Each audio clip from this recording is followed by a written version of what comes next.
Calling to order the Monday, February 5th, 2018 regular meeting of the 37th Council of the City of Berkeley.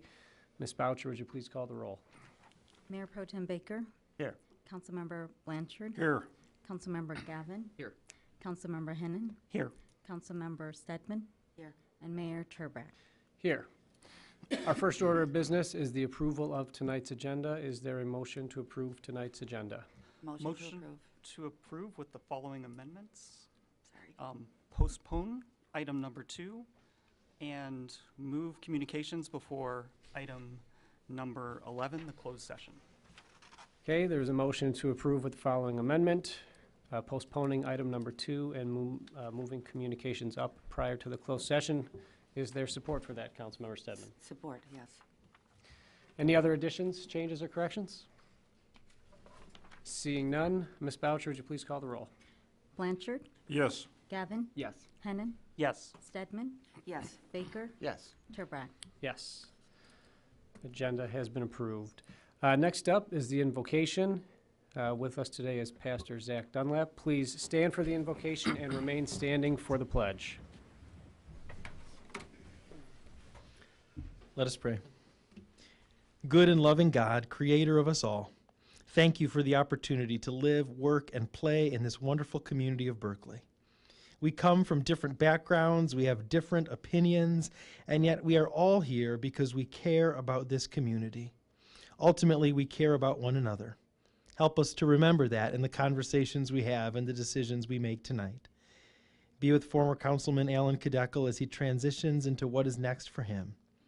Give us wisdom, discernment, and grace as we handle tough topics and make tough decisions, balancing the interests of all with the needs and desires of few, and working for justice in every situation.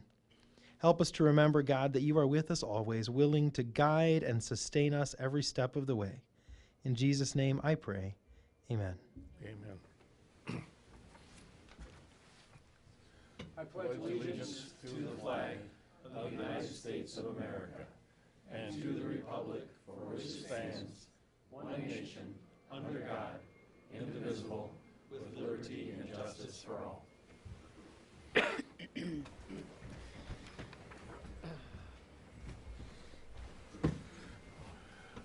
We have now reached the citizens' comments portion of our evening, where you may present your thoughts on issues that are not included on tonight's agenda. Council members will not engage you in discussion. If your concern needs to be addressed by a member of city staff or department of the city, please sign your name on the sheet provided at the clerk's table. You may speak on a specific agenda item when it is being considered. Although I do not believe that I need to say this, I will anyway. And I want it to be quite clear that there will be no personal attacks tolerated of any kind. When you come to the microphone, please state your name and city of residence.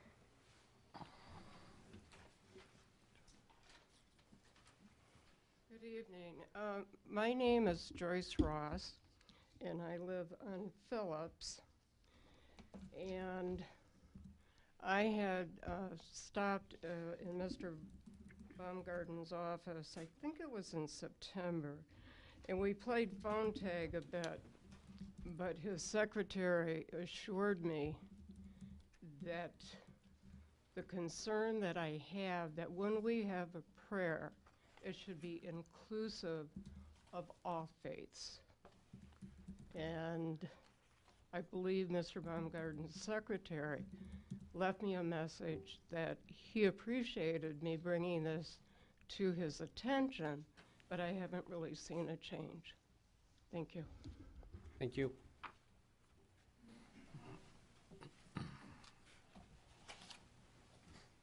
Hello. My name's Dale Carlson. I'm a 10-year resident of Berkeley. I live on Catalpa over by Woodward. I have comments that are probably more apt for the Planning Commission, but I wanted to make them here in the hopes that maybe somebody on the council or other of my fellow citizens have an interest in the historical preservation project that I'm trying to get the ball rolling on. I'm an architectural historian, and I have been recently made aware that the sculptures on the face of the Our Lady of La Salette School are by Corrado Parducci, who is quite a large name in American sculpture history, and they need to be preserved. And let me just go to my text that I've written down. I'm a little bit nervous. I don't get up and talk in front of people very often. I'll try not to take up too much of your time. Parducci is the same guy who sculpted the statues of safety and security that flank the Griswold building and the Griswold entrance of the Guardian building in Detroit. And he also did all of the plasters at the Masonic Temple, which is one of his most famous commissions. And he also did the Stations of the Cross at the National Shrine of the Little Flower, which is really, really close to us. And Mayor Turbrack, you might be especially interested to learn that the sculptures by the door on the 14-mile entrance of the Guardian Angel School in Clawson are also by Parducci. He came out of an immensely fertile and important scene in Manhattan's McDougal Alley area in the 1910s and the 1920s. So he's not just a local treasure, he's also a continuation of a timeline of sculptural arts that goes back all the way to Europe and the Middle Ages. So these really are treasures. And I have proof in terms of documents that Parducci owned during his lifetime of the origin of these sculptures' creation. So just to finalize, in my opinion, saving the building would be great. But if it cannot be saved, I would encourage the city council to use their connections and whatever muscle they might have to influence the planning commission to make any redevelopment project include the preservation of these sculptures. I personally am prepared to volunteer my time as a citizen of Berkeley to helping this get done. And if it's all right with you guys, I would like to leave a stack of my business cards for anybody else that might have a personal interest in getting involved in this project. Lastly, speaking merely as a citizen, this is more applicant to the Planning Commission too, but with no regard for the sculpture, I think that Berkeley has a relatively vibrant downtown retail district, and the downtown districts, such as ours, rely heavily upon the labors of people who are likely to earn the kind of money that necessitates apartment living. And for this reason, I would encourage the city to approve an apartment development in this part of town if a well-conceived plan is presented. Thank you so much. I'm gonna leave my business cards with you guys. Thank you, Mr. Carlson. You can just leave them right at the table with the clerk, please. Thank you.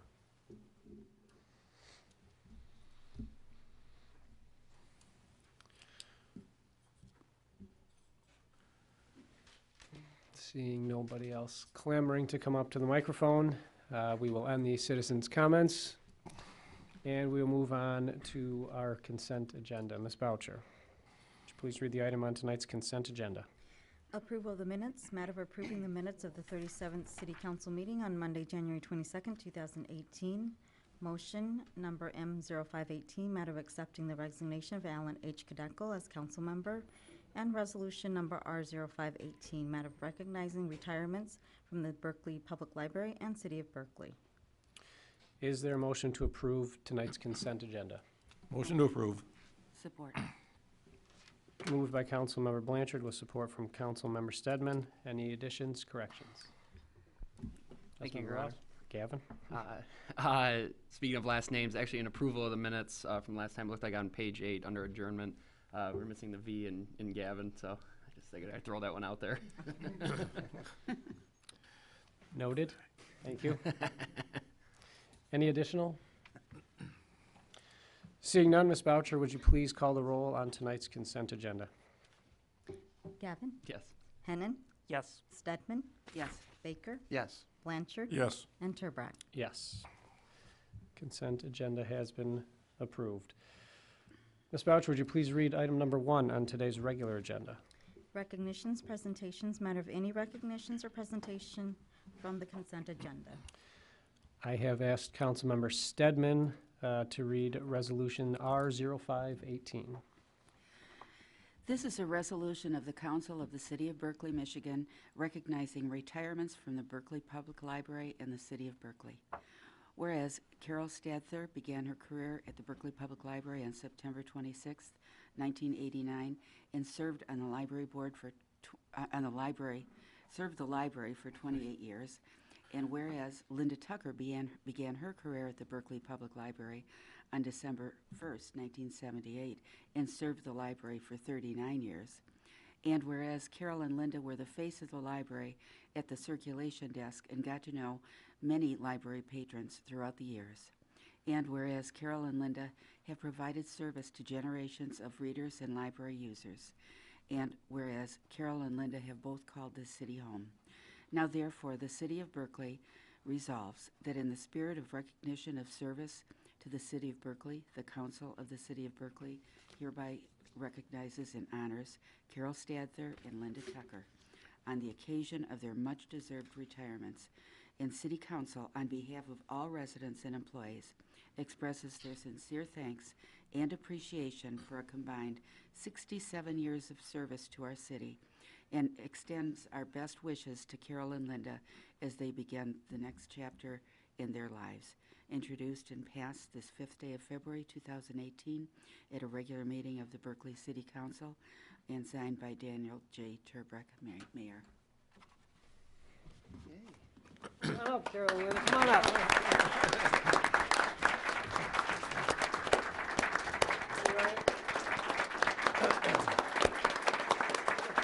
Thank you. Oh, don't worry, you're going to get a chance to talk. You're going to get a chance to talk.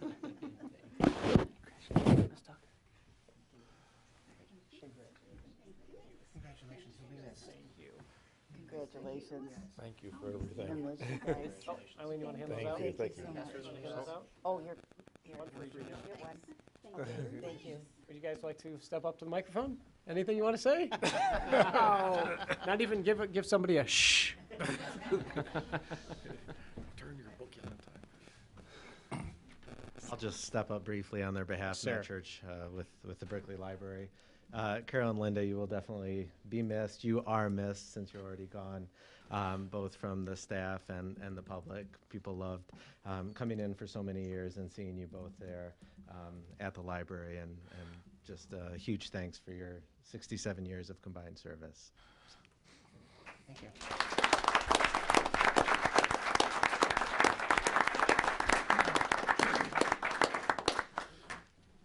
Thank you both. You will certainly be missed. I know that my family and I, certainly a number of other folks, frequent the library, and you were both always there. And I know that you've had an impact on many of the patrons that have come through there. So thank you again for your service.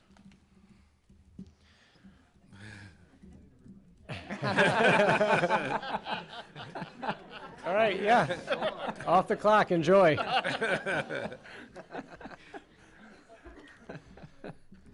Ms. Boucher, would you please read item number 2 on tonight's agenda? Motion number M0718, matter of authorizing the purchase of approximately 200 additional restricted catch basin covers from EJ USA Incorporated in an amount not to exceed $28,820 from account number 592-536-982-592. Is there a motion to approve M0718? Motion to approve? Support. Motion approved by Councilmember Hennon with support from Councilmember Blanchard. Mr. Baumgarten. Thank you, Mr. Mayor. Actually, this is an item that's brought forth to you from the combined efforts of our Department of Public Works as well as our city's engineers. This is part of our ongoing efforts to improve our resiliency against the large storms that we've seen over the last couple of years. And Mr. Schuler has a little bit more information for you on that. Thank you, Matt. Good evening. This is a part of our ongoing sewer study, our climate change adaptability plan. As you may recall, one of the initial phases of that plan was to put restricted covers, additional restricted covers in our sewer system. And to do that rather quickly. The study itself won't be done until April, but we're looking to, as soon as the weather turns, put some additional restricted covers on our system. And there may be more forthcoming after the completion of the study as well, but this is sort of that first step. The covers will take 4 to 6 weeks to get, so we want to order them ahead of time, and then hopefully that'll coincide right when the weather changes for us, and we will work with HRC to go out throughout the city and put the additional restricted covers on catch basins. We're already pretty well distributed with restricted covers, but we're looking to add more of those per that study. So I'm happy to answer any questions. Councilmember Blanchard. Thank you, Your Honor. Do we have locations for those yet, or are we still waiting for those from the study? We are still waiting on those locations. We've had monthly meetings with HRC regarding the study, and 200 was about the number that they were looking at for this initial phase. Exact locations will be determined very soon. Thank you. Mayor Pro Thank Tem? you, Your Honor. Thank you for the continued work with this, to you, the staff and administration, for continuing this effort. Obviously, this is a multi-pronged approach, and this is one of the many efforts we can take to help protect our residents and our city. A couple quick questions. What happens to the old manhole covers? Do we sell them? Do we donate them? We'll be holding on to the older covers at least for a short period of time, just to be able to have them on hand should we need to make any changes. So we do plan to keep those. Ultimately, they will be, recycled for scrap, but we're going to hold on to them for a little while, probably until the study's complete and we have those full recommendations.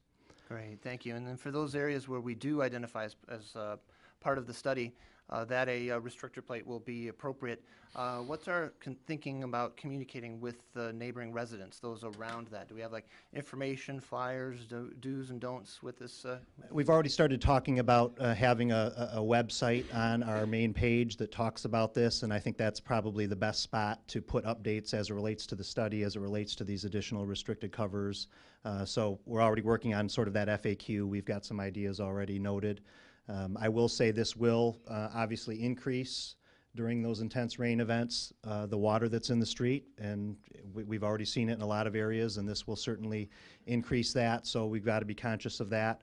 We do want residents to know that if there is water standing in the road after the rain event has passed, it's not uncommon for debris to cover those structures. So we would recommend that they contact the DPW if it's after hours, public safety, and we can come out and clear those covers to get things flowing again.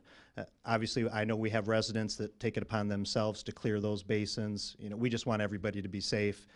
When you can't see what's underneath there, stepping around there, it's easy to turn an ankle or have something else happen, so I'd rather just leave it to the DPW. We obviously appreciate the help. It's not uncommon for debris, especially during leaf season, to totally prevent those covers from working, the restricted holes. So we're out and about raking those covers after strong rain events pretty much every time. Thank you. Councilmember Gavin. Thank you, Your Honor. Just a quick question. What percentage of the city's catch basins actually have these restrictive covers on it? And I guess as a follow-up to that, what's the goal percentage-wise? Yeah. We don't have a specific goal, so let me start there. We have about 1,800 catch basins throughout the city. 1,800 catch basins, of which approximately 800 of those catch basins are restricted today. So that gives you a feel or a sense of what we have. And then we're looking with this initial phase, obviously, to add 200 more, and then potentially more restricted covers following the study as well. So that gives you a framework for the percentages. Okay, thank you. Councilmember Stedman. I was just wondering, of the 800 that we currently have, do any of those need to be replaced? We'll look at that. I'm not aware of any, and those tend to be a mixture of, 4-hole, 6-hole. There's a little bit of a mixed bag out there. The ones that are on the agenda tonight are 4-hole restricted covers, which is one of the most common that we have. We'll look at that as we're going around doing it. If we notice that something isn't right, we can certainly change those out then. Okay, thank you. Thank you, Mr. Schuler. We all know how important it is, and I appreciate that we are taking steps, at least to control what we can control as it relates to weather. I think it is a very important part of the discussion. So if we have 800 and we add 200, and that's 1,000, we cannot just put them everywhere, obviously, because we need to make sure that their flow is going into the system. And we have to be very careful where we put them because, as you mentioned, water's going to stand. We don't want it to back up. We don't want it to roll downhill in other places. So I think it's good that we are going to have a strategy instead of just putting these randomly around the city wherever there is not a restricted plate cover right now. What is the estimated time when these things will be out there? So it takes, they're telling me it's about 4 to 6 weeks for us to take ownership of them. So I'm envisioning 4 to 6 weeks from now, once we take that delivery, that we're going to be going out and about and start to put them out. How long it's going to take us, I don't want to really comment on that quite yet. I'm not sure if it's just going to be a couple weeks. It'll depend on other tasks that we have going, but our intention is to get these restricted covers in place this spring. Okay, that's great. I was actually more concerned with when the strategy would be in place, but I assume if we're going to be able to do this, hopefully 4 to 6 weeks after, then we'll be ready. We'll have it done before then, Okay, absolutely. great. Thank you. Yeah. The strategy will be outlined by the report that we anticipate in April. Okay. Thank you. Seeing nothing further, Ms. Boucher, would you please call the roll on M0718? Hennan, Yes. Stedman, Yes. Baker, Yes. Blanchard, Yes. Gavin, Yes. and Turbrack. Yes. M0718 has passed. Ms. Boucher, would you please read item number 3 on tonight's agenda? Motion number M0818, matter of approving the purchase of a 2018 tandem axle dump truck at a total cost of $247,395 from Wolverine Freightliner and Truck and Trailer Specialties Incorporated, utilizing the Mitten Cooperative Bid Contract. Funds will be paid from account number 101-441-985-000. Is there a motion to approve R0818? Motion to approve. Support. Motion approved by Councilmember Blanchard with support from, somebody threw their voice. Me. Councilmember Gavin. Mr. Baumgarten. Thank you, Mr. Mayor. Inside your packet, you've got an extensive bid sheet and specs on this vehicle. Derek and his team, once again, have done a great job of right-sizing the vehicle to what their needs are, not just today, but moving forward into the future. As you can see, they've gotten quite a bit of use out of their last vehicle, and this is one of the departments that takes very good care of their equipment. Derek? Thank you, Matt. So we are replacing a 1987 Ford dump with this new vehicle. This is a budgeted item in the current capital equipment replacement plan. You can see the picture in my letter. That's a general idea of what we're looking at. And I'm going to pass around some handy photos here that will give you an idea of the vehicle, because it is a unique vehicle. So I'm proud to bring this to you tonight because it's new and exciting, and I think will serve us well. What this is a replacement for a salt truck, basically a dump truck using for plowing and salting. Traditionally, those vehicles sit in the garage the vast majority of the year. They have the spreaders on them, the plows on them, and they literally sit in our garage until it's time to plow snow. What you're looking at in those pictures and what we're proposing to move forward with is what's called a swap loader. And this is a tandem axle dump truck, a tandem axle chassis that essentially has a large hook on the back of it that can pull up different body styles into the back, whether that's a salt spreader, whether that's a dump box, a stake box, a tank, whatever you want to buy for it, you can pretty much find it and use it for this purpose. So it offers us much more flexibility than a traditional salt truck. These have become quite popular over the years, and I think is going to serve us very well. We went out to look at a number of these, Farmington Hills, Southfield. There's a number of our neighbors that have already purchased them. So we're excited to get one, and I think for the future we'd be looking to, as long as everything goes well, purchase more of these. So what we're buying tonight is the swap loader with the salt spreader, with all of the plows, so that it can be put to use as a salt vehicle to start. But obviously, we're going to look to purchase different bodies for it in the future that can serve us. Again, whether that's a stake body, a dump body, whatever you can dream up. We're going to be looking to buy a mini excavator soon. We're going to be able to use this to basically haul the mini excavator instead of buying a trailer for it. So that shows you the flexibility that these vehicles can provide. So we're very excited for it. Our staff has reviewed these. We've, again, tried out some demos, and we think it's a good fit for us. This is from the Mitten Cooperative bid. So they've sold, I believe, 125 thereabouts of these vehicles to many of our neighbors and road commissions already. So I'm comfortable there's a good process here and that we're going to get a quality vehicle for many years ahead. And I'm happy to answer any questions. Councilmember Blanchard. Thank you, Your Honor. I have reviewed all the specs, and they did an excellent job of speccing this. This has got an Allison 3000 transmission, so we know that it'll be very durable. The other thing is that the plows they spec are Monroe, plows out of Monroe, Wisconsin, another excellent source of plow equipment. I've worked with them in the past in my previous life, so I know that they're very good. This is a Tier 4 truck, meets latest emissions, uses diesel exhaust fluid, emissions fluid, so it will fit right in with the other stuff. The fluids that we have for the other trucks will be the same as we use on this one, so should be very good. There was one question I asked Derek earlier, I don't know if you got an answer for it yet or not. Oh, for the bump, I'm still checking on the bumper, Okay. yeah. Jack found a bumper question that I'll be researching and following up on. Just want to make sure that the bumper meets federal safety standards, so. I certainly do as well. But all in all, it's a very good spec. They did a really good job on it, so I think it'll serve us well. Thank you. Mayor Pro Tem. Thank you, Your Honor. Thank you for bringing this to us tonight and for withstanding the extensive scrutiny upon which we carefully oversee with all of these types of items. Timing-wise, what's the typical delivery window for something like this? Yeah, this vehicle is going to take some time to get. They're telling me it's going to take about 9 months to get this vehicle. So the chassis will come from one spot, and then the truck and trailer specialties will build everything else, assemble it, and they're looking at about a 9-month timetable from the point where I give them authorization to proceed.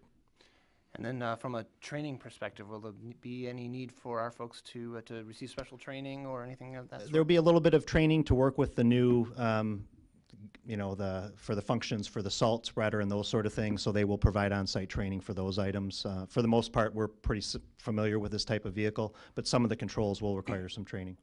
Cool. And then in terms of the variability, like the different kinds of things we can buy for this, is that stuff we can do ourselves, or do we need special equipment to take one off and put the other one on, that kind of business? Oh, no, we'll be able to do this ourselves, and they can switch literally within seconds. You can drop one, pick up another in very quick period of time. So no, we'll be able to do all of that ourselves. Thank you. Yep. Councilmember Gavin. Thank you, Your Honor. A couple quick questions. Just, I know that you dove into a little bit with the winter uses and kind of hauling the mini excavator. Are there any other types of uses that, a resident might see the truck being used for? Certainly from a dump truck perspective, you could see it. So a dump body, whether that's hauling whatever, sand, stone, those sort of things. You might see a mini excavator in the back of it at one point. We don't own a liquid tank for spreading brine, for instance, or, spraying water, but that's a possibility for the future as well. So lots of possibilities. A chipper box might be another one, okay? Shredding wood chips, you can throw them in the back. You can buy a special box for that as well. So I think you could potentially see it in a few different spots. Seems like a versatile purchase for the department. Hopefully in the future, we'll be able to incorporate a number of the different bodies that you mentioned. And I assume that this theme of being able to interchange parts will happen in more aspects of the city as well as the technology catches up to our needs. So thank you. No problem. Ms. Boucher, would you please call the roll on R0818? Stedman? Yes. Baker? Yes. Blanchard? Yes. Gavin? Yes. Hennan? Yes. And Turbrack. Yes. Ms. Boucher, would you please read item number 4 on tonight's agenda? Motion number M0918, matter of authorizing the mayor to execute a third-party specialized services operating assistance contract between SMART and the City of Berkeley for public transportation services primarily designed for senior citizens and persons who are handicapped. The contract period for this program is from October 1st, 2017 to September 30th, 2018. Is there a motion to approve M0918? Motion to approve. Support. Motion to approve by Councilmember Stedman with support by Councilmember Hennan. Mr. Baumgarten? Thank you, Mr. Mayor. Actually, our Parks and Rec Director, Teresa McCarlton, is here to tell you about this item. Good evening. So this is a contract that comes before you every year along with the municipal and community credits contract that comes to you in the summer, typically in July or August. As I noted in my memo to council, we did receive this contract on January 17th, although it is a contract that's dated for October 1st, 2017. This is the way that SMART has operated for many, many years. Where we get this contract 2 to 3 months running, and all the communities get this contract when it does. The reimbursements do come throughout the year at 4 different times for the specialized services contract. It is obviously a great service, or we believe it's a great service that a number of our residents use. I'd be happy to answer some more questions about how you can use the service for our senior transportation and the 3 vehicles, the 3 SMART vehicles that we do run.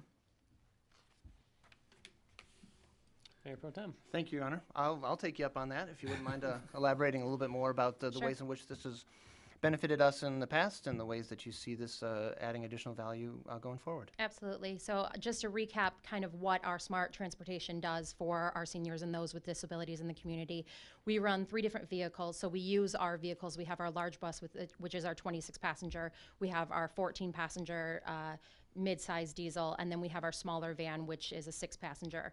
And we use that for a number of things, for our senior trips, for our senior, from lunches to outings and things like that. We typically use our large bus, but we also run daily transportation. So that's anywhere from a doctor's appointment to a hair appointment. We run 2 weekly trips to Myers, to grocery shopping, things like that. We ask that seniors or those with disabilities call 48 hours in advance, but we once in a while can take a shorter notice if we're available. There's a suggested donation of $3 one way or $5 for a round trip, and our boundaries are north-south, 8 mile to 16 mile, and east and west, Lasser to DeQuinder. Nice. Additional comments, questions?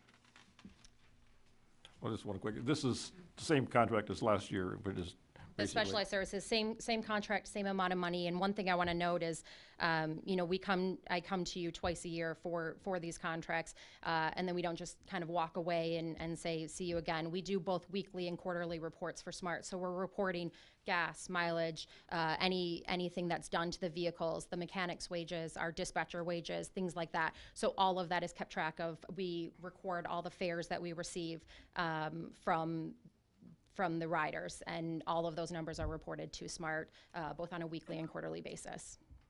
One more thing, if anybody wants to see how well they're used, go to the senior Christmas luncheon and stand outside and watch the buses come and drop people off and run and get more.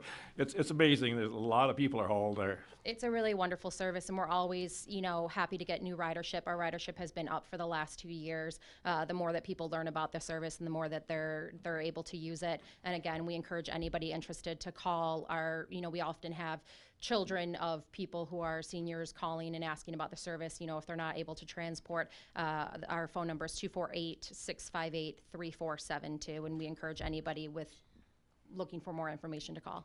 It's a great service. Okay. Thank you. Seeing no other comments, Ms. Boucher, would you please call the roll? Baker? Yes. Blanchard? Yes. Gavin? Yes. Hennan? Yes. Stedman? Yes. And Turbrack. Yes. Ms. Boucher, would you please read item number 5 on tonight's agenda? Motion number M1018, matter of approving the application by Berkley American Legion Post 374 at 2079 12 Mile Road for a community special event and is subject to the approval of the Liquor Control Commission. The Friday events are on February 16th, 23rd, and March 2nd, 9th, 16th, 23rd, and 30th from 5 p.m. to 2 a.m. for their annual fish fry. Is there a motion to approve M1018? Motion to approve. Motion approved by Councilmember Blanchard. Support. Support by Mayor Pro Tem Baker. Mr. Baumgarten. Thank you, Mr. Mayor. It is that time of year again. The American Legion's holding their annual fish fry. It's a great event. It's each Friday, as is outlined in here. What the City Council's role in this is to approve a liquor license under the special event guise. As you know, the American Legion already has a liquor license, but this being a special event that's open to the public, they fall under a different classification through the Liquor Control Commission. So not only is this an opportunity for the City Council to obviously approve this, but it also gives us the opportunity to announce and show a little favor upon one of our prominent American Legion posts in the state. One item that you'll notice needs to be submitted still is to name the city additionally insured on the insurance. Legion has been very good about getting those items to us, and so we would, if council's inclined to approve, we could administratively collect that item. So And this has been approved by Public Safety? Yes, Public Safety is reviewed and has no issues. Thank you. Additional comments, questions? I would like to amend it that we do require, it's contingent upon the submission of the additional insured. Mr. Attorney, we good with that? That's completely fine and appropriate. Thank you. Ms. Boucher, then would you please call the roll on M1018 as amended? Blanchard, Yes. Gavin, Yes. Hennan, Yes. Stedman, Yes. Baker, Yes. Turbrack. Yes. Ms. Boucher, would you please read item number 6 on tonight's agenda? Ordinance number 00118, matter of considering the first reading of an ordinance to add Article 6, consultant costs to Chapter 2, administration of the City of Berkeley Code of Ordinances, to require the city's cost of city consultants to be charged to and paid by the applicant requesting the review or approval, and to prescribe a penalty for violations. Is there a motion to approve 00118? Motion to approve. Motion approved by Councilmember Hennan, Support. with support from Councilmember Blanchard. Mr. Baumgarten. Thank you, Mr. Mayor. This is the first of 2 ordinances that are going to be coming before the City Council this evening. These ordinances are regulatory in nature, so the City Council actually has first blush in the first reading. These are not required to go to the Planning Commission prior. This particular ordinance in question allows us to better assess some of the costs of reviewing the types of applications included, and charge those back to whoever the applicant is. That way, if for any reason we were to overrun cost in our review process, we have the ability to come and collect those fees, so they're not supplemented by the Community Development Fund. So our Community Development Director, Tim McLean, had a hand in crafting these. That they've been reviewed with the City Attorney's Office. Both are asking your approval this evening. Mr. McLean, you have anything to add?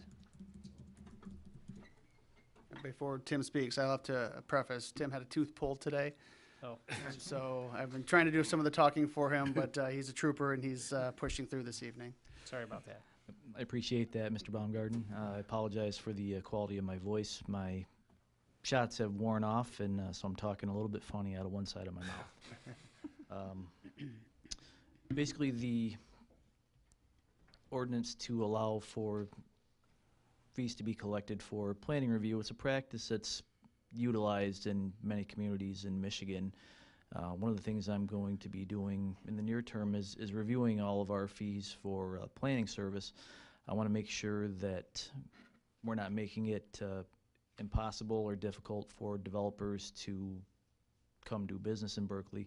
At the same time, as the city manager alluded to, we don't want to subsidize development at the expense of our taxpayers.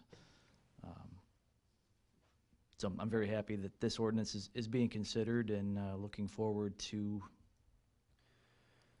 reviewing the rest of the fees and bringing back something to council in the near term on all of it. And I'm here to answer any questions that you may have this evening. Thank you. I do have a quick question for the city attorney. Once, if this was approved and goes through its second reading and becomes an ordinance, when does it take effect? And is there any grandfathering of anything that happens, or would it go into effect immediately and apply to any existing As circumstances? proposed, it would take effect 30 days after adoption. Right. And would be, it's not going to be retroactive, but to the extent there were pending projects where additional technical consultants were needed or necessary, it would apply for those particular future submittals, even on a existing project. Thank you. Other questions? One thing I'll note, Mr. Mayor, this does supplement and clarifies some language we do have on the books that we've been utilizing up to this point. But again, we are trying to make this crystal clear and be in a far more defensible position if we're ever challenged on this. Additional questions? Councilmember Blanchard. Thank you, Your Honor. We have a Section 3 penalty It tells about 93 days confinement in jail or $500 fine. Who are we talking about? The guy that doesn't pay the developer that doesn't pay the money, or Tim for not hiring an outside consultant, or us for not approving it? Developer. Somebody could explain that to me? Sure. If I could, through the chair, that is the standard penalty. It is the default penalty for any violation of city ordinances, and the maximum penalty allowed for a municipality. So while it's probably not likely to be the case in this context as it relates to consultant fees, since there is an escrow provision, that's the reason for it to be included. Okay. I was just worried about Tim getting locked up. Could I use my one phone call to ask for bail then if that happens? Only if there's money in that escrow account. Councilmember Hennon. The fees that we'll be coming up with, is that something that's going to come to us for approval? Yes, sir. All of the fees are approved by resolution of City Council, and the escrow fees, along with a general review of all of our planning fees, that's something I hope to bring back to council in the near term. Seeing no further comments, Ms. Boucher, would you please call the roll on O0118? Gavin? Yes. Hennon? Yes. Stedman? Yes. Baker? Yes. Blanchard? Yes. And Turbrack. Yes. Ms. Boucher, would you please read item number 7 on tonight's agenda? Ordinance number O0218, matter of considering the first reading of an ordinance to add new Article 6, Complete Streets, to Chapter 106, Streets, Sidewalks, and Other Public Places of the City of Berkeley Code of Ordinances, to establish a policy to encourage complete streets and to prescribe a penalty for violations. Is there a motion to approve O0218? Motion to approve. Support. Moved by Mayor Pro Tem with support by Councilmember Stedman. Mr. Baumgart. Actually, Mr. Mayor, your Mayor Pro Tem is probably the most passionate person I've known on this particular topic, and I defer to his expertise. Mr. Mayor Pro Tem. Oh my goodness, well thank you. I'll just say a couple of words, and then maybe if our planning director could come up, and perhaps even our DDA director at some point to add her comments as well. That'd be fantastic. But just by preamble, the notion of complete streets is it's an approach to viewing and designing, if you will, projects in our city, infrastructure projects, roads in particular, roads and sidewalks and things. There's one clause in particular here that I think is really important in the definition of this to define what a complete street actually means. And it says, complete streets, for the purposes of this article, are streets that are designed to enable safe and convenient access for all legal users of public streets, including pedestrians, bicyclists, transit riders, and motorists of all ages and abilities. So basically, it's a way of thinking about our roads so that folks can both get through or across a street, as well as across it with a crosswalk and those types of things. What this would do is give our Planning Commission additional tools to ensure that the streets are complete, as opposed to an incomplete street, which obviously favors one mode of transportation at the expense of others. And so back in 2010, October of 2010, we were actually the second community in Oakland County to pass a resolution in support of complete streets. And it's great to see an actual ordinance coming before us to continue that good tradition and give us some additional tools and some teeth behind it here. Thank you for the opportunity. Thank you, Mayor Pro Tem. That was going to be one of my questions. So we passed a resolution. What does the ordinance enable us to do, aside from being codified as law, that the resolution didn't provide for? Well, the Planning Commission will develop a plan to address complete streets as we update the master plan, which is going to occur some point this year.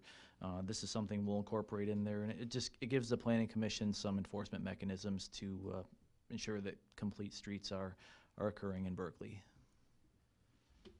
Who is enforcing this? So let's say we have a project at some point in front of us. It is part of our ordinance, but who is in charge of making sure that our ordinance is being followed in that case? I would view it as a responsibility of both the Planning Commission and the City Council. Okay, thank you.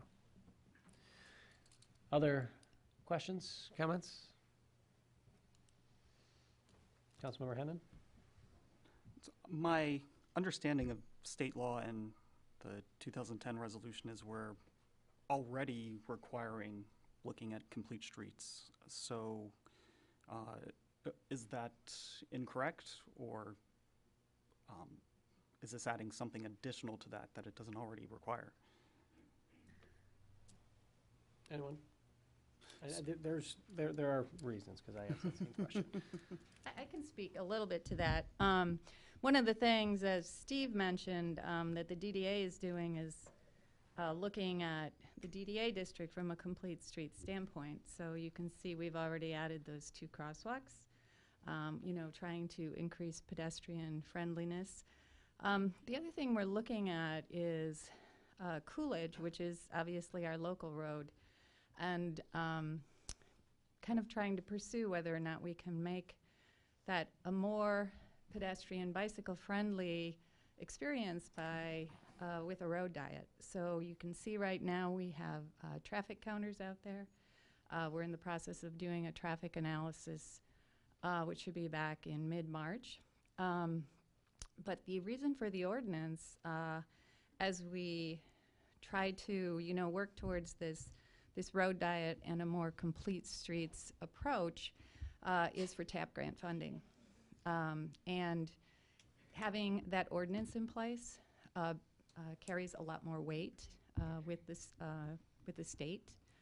I went to TAP Grant University at SEMCOG. It was one of the key points they made, which is what kind of got the ball rolling. Obviously, getting TAP grant funds can really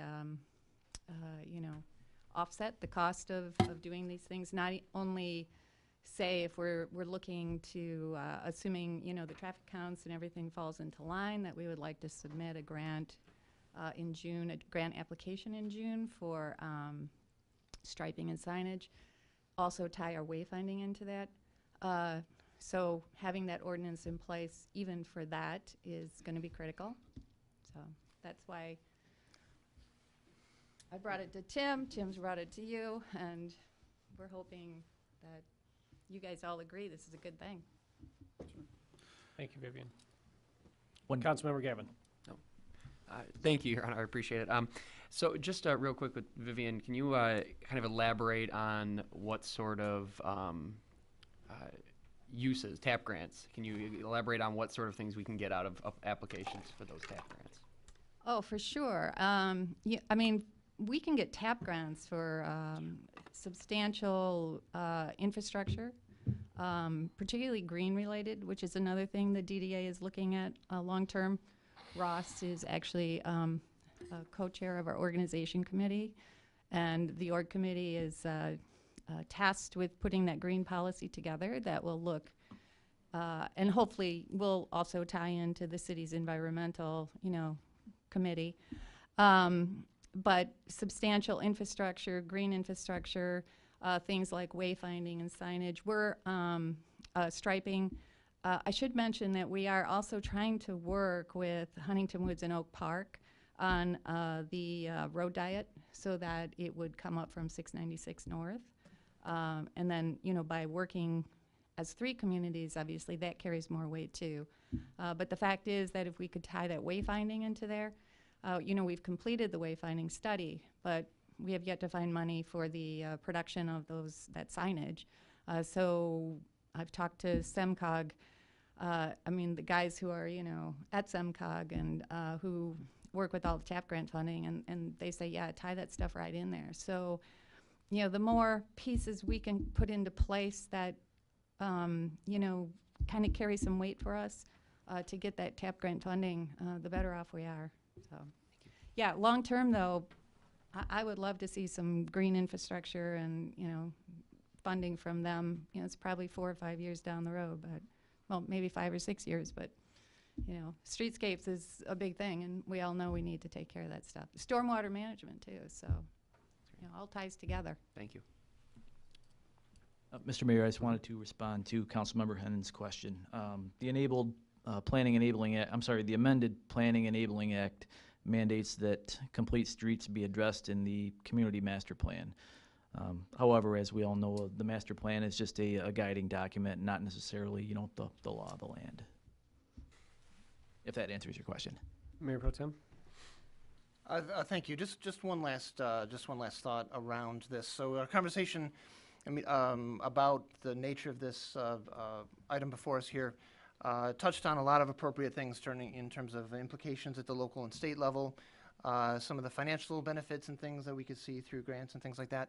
But I'd just like to reinforce that the real value of this is safety. It's the safety of our residents, to ensure that folks can get from point A to point B safely, whether they're in a vehicle or pushing a stroller or in a wheelchair or riding a bicycle.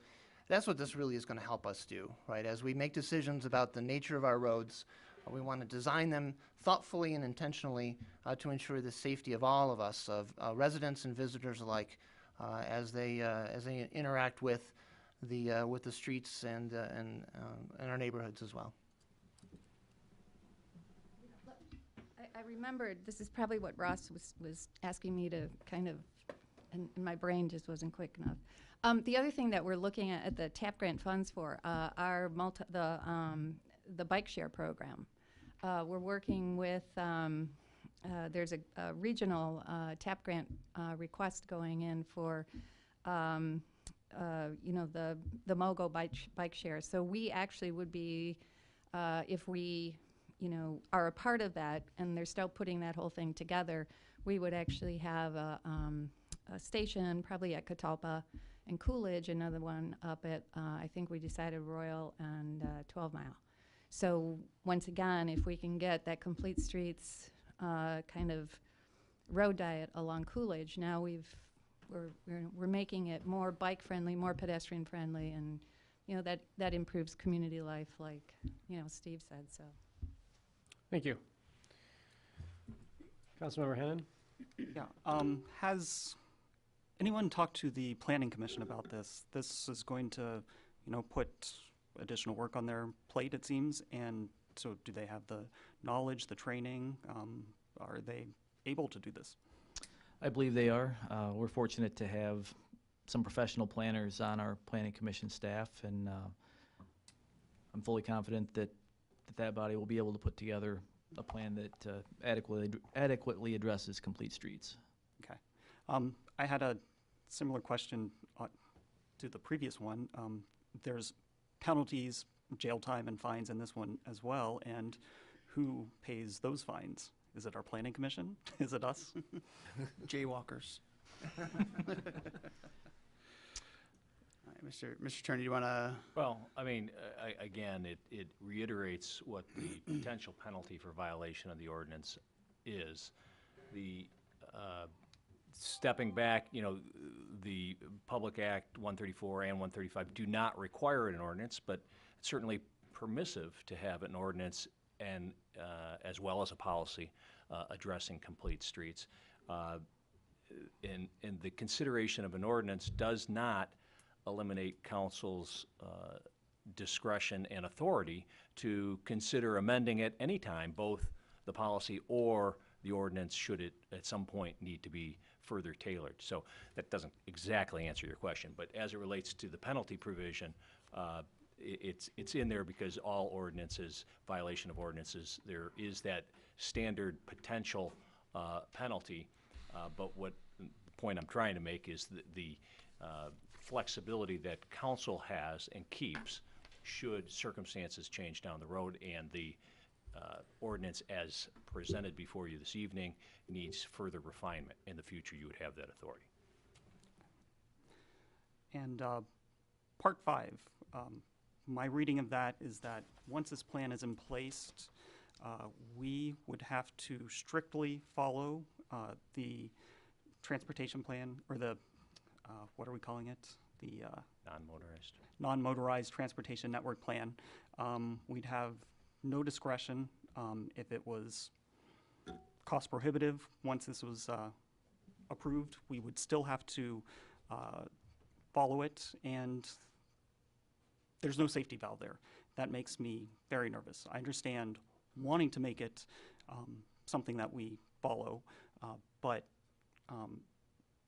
like the master plan, it's a guiding document, and I don't think we want to make it something that we must follow in all circumstances, because sometimes there are some changes in circumstances that, since a plan was drafted, that we need to consider as things and unique situations come up. If I could address that through the chair. That is a legitimate issue, again, recognizing the ability of council to make a modification to the plan or ordinance, but there is in 4C some consideration on that as it relates to the unreasonably disproportionate consideration. And that's something that you, council, may wish to add to Part 5, which would provide something along the line that it would be followed unless council makes a determination that the feasibility is unreasonably disproportionate, and then there would be a finding as it relates to that. That could address Councilman Hennon's concern. Mayor Pro Tem? Thank you. Another thought, the way some of the other communities have handled this, because this language is fairly consistent from one community to the next, is to ensure that that non-motorized transportation network plan has those safety valves within it itself, right? So it certainly is within the purview of the Planning Commission as they dive into the details of this to provide appropriate provisions to ensure that the community isn't boxed into a corner. And then we would be following the plan by actually having a mechanism within that plan to have these very exceptions and appropriate outs, as it will, based on the circumstances as they arise. So basically, if the plan itself is complete, if you pardon the pun, that certainly would enable us to move forward with confidence.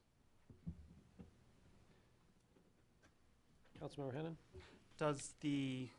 Would the city council have the final say on any plan? If I may, real quiet all of a sudden. Ultimately, yes. Any project that it comes along in the vein, the city council will be approving the actual implementation of that, which ultimately is the final step in fulfilling any plan. So to answer your question, in a very real and functional way, yes. Ultimately, it goes to this body to execute. And in paragraph 1, it requires city council approval as well of 302.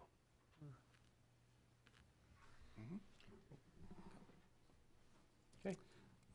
4C does cover the cost aspect too. Yeah. Right now, I'm not comfortable with this. I haven't, it came before us Friday. I have not had a chance to do a lot of research into complete streets, and it's not something I feel comfortable, doing quick research over a weekend. I'm not necessarily opposed to this if we postponed and looked at it at a later time, but I'm not comfortable with it right now.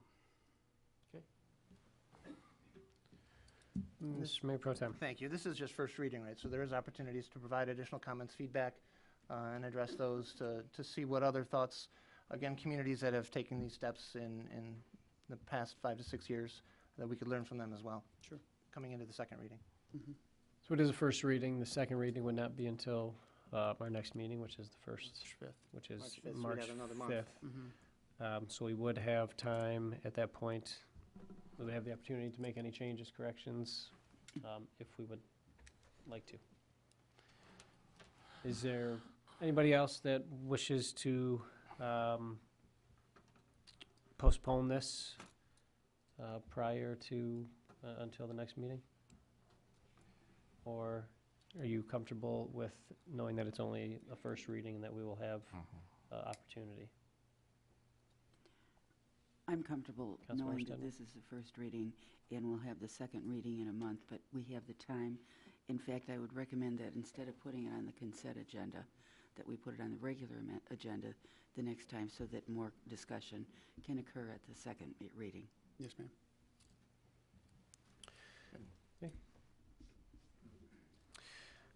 Seeing nobody else, and we will take a roll call vote on 00218. Hennan, No. Stedman, Yes. Baker, Yes. Blanchard, Yes. Gavin, Yes. and Turbrack. Yes. First reading of 0218 has passed. Ms. Bouch, would you please read item number 8 on tonight's agenda? Motion number M1118, matter of authorizing the 27th Annual Berkley Crop Walk Against Hunger on Sunday, May 6, 2018, beginning at 2 p.m. The walk will begin and end at Greenfield Presbyterian Church. Approval is conditional upon the submission of required items and documents prior to event dates. Is there a motion to approve M1118? Motion to approve. Support. Motion approved by Councilmember Stedman with support from Mayor Pro Tem Baker. Mr. Baumgarten? Thank you, Mr. Mayor. This is, as the clerk noted, the 27th year for this event. It is a very good event. You'll note that the event actually, it's a walk, but it's a walk on the sidewalks. There is no public streets that have to be shut down or impacted in order to have this event go on. You have in your packet a memo from the Public Safety Department. They see no issues. They were actually complimentary to say that they've had no issues with this event throughout its history. There are some items that would need to, again, like the last item, there are some items that we would need from them administratively. The event is, they're pretty far out, so we have the opportunity to get the rest of them from them. It's not till May. Likewise, I think their insurance items and they need to be named to additionally insure with the city as well. But suffice it to say, it's been reviewed. They have a great track record. We see no issues with welcoming this event for its 27th year. Questions? Councilmember Blanchard.